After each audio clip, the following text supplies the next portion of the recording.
Misery Most Delicious by Alan Baxter. For millennia, the misery of humans has sustained me, though I have never known such sumptuous feasts as these.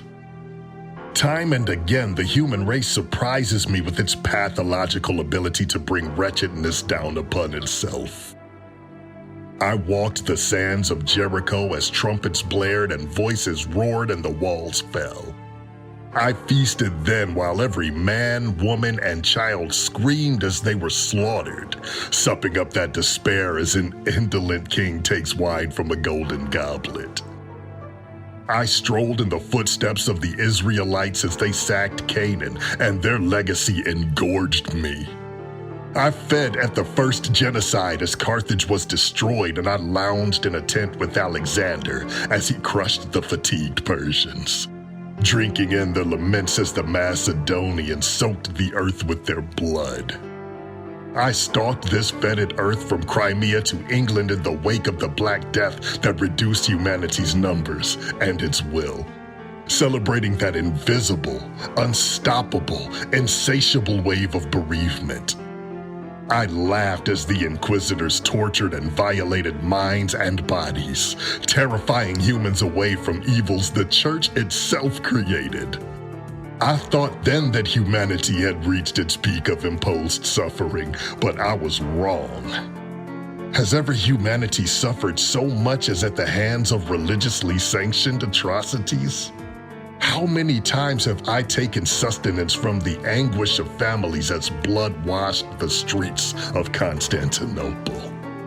I rode in the dark, stinking bellies of creaking ships as they sailed with the cargo of desolate souls from African coasts to the New World. But it was an old world to me, no different from those that had gone before it, and no less ripe with nourishment.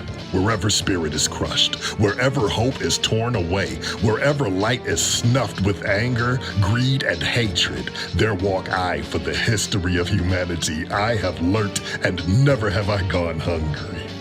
Never had I lacked provision. Always had I been spoiled for choice, and forever the numbers grow. A virus across this sweet green face of the land. People spread wherever there is space and pile upon one another whenever space runs out. They rot in desperation, propagating themselves and their ideals, and always with them goes the abhorrence that leads them to desecrate and debase each other. For power, for money, for gods, for the pure sake of it. As their numbers grow, so too does their misery.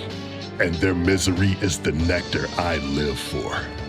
Was there ever a creature more suited to this mortal realm and carnal decadence and carnage than I? So many human guises I have worn over the centuries. Walking through the killing fields, riding the plague winds, following the footsteps of suffering. Always have I hidden in plain view, disguised as one of them, feasting as I go. Yet always I had to seek out my sustenance, track down the pain of existence. It has never been as easy as this. Finally, it comes to me. And now my current role calls for my attention again. What slices of personal despair await my slavering taste tonight? Within this human guise, this suit and tie and glossy smile, I hunch with fervent anticipation. My mouth waters. I must be careful not to let my hunger show. Let it begin. Let the human misery wash over me.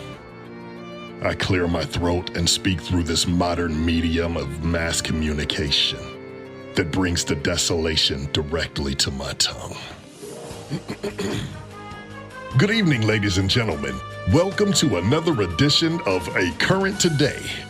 On the program tonight, are you paying too much at the supermarket? Plus, a look into why nursing homes are possibly the worst place to send your aging relatives. But first, who would abuse and starve an 8-year-old child like this? Our exclusive report follows. Stay tuned. delicious.